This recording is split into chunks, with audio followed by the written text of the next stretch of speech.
The very first speech Matthew Galkin filmed of me for HBO, we were in a university building, an auditorium, and there were two smart aleck kids at the very front sitting in the first two seats right in front of me, and one had a leather jacket on. So whenever I made a philosophical point or talked about the suffering of animals, this smart aleck kid would point at the jacket, look pointedly at me, and smirk and just go, "See this?" And so I ended up having to have a public row with them and call them to task. And I thought, oh God, this is going to be in the film. But in the end, it wasn't.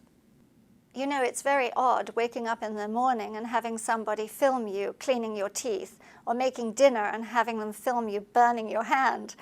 But the one time I really wished that the film crew was with me, they weren't. They had filmed us going into the Jean-Paul Gaultier boutique in Paris. We had taken over the windows, and we would have been in and out of there in a flash, except Jean-Paul Gaultier's people locked us inside, which made for a wonderful tableau and a great big press hit. We covered the window with washable blood paint and all that sort of thing.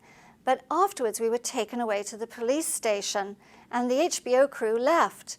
And for 24 hours, we were in the most horrible situation. I think it violated EU standards for humane treatment of people. The women's prison was right outside the men's urinal, and it was so disgusting. Men would actually come along, unzip their pants, and just urinate in the general direction of this hole in the ground. It was so vile.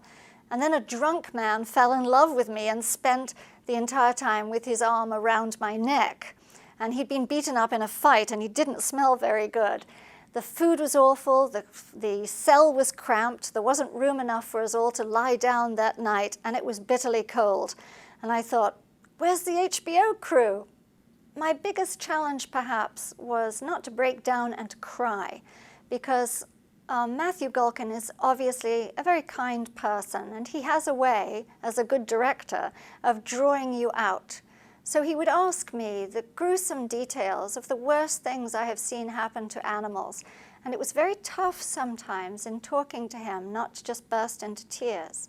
I think everyone should see this film, if only for the simple reason that there are scenes in there of dogs who spend their entire lives out on a chain with nobody to love them, a turkey, a wonderful turkey, who our investigator finds on the road and who we manage to take, cheeping and chirping, to a sanctuary where she's going to live out the rest of her life.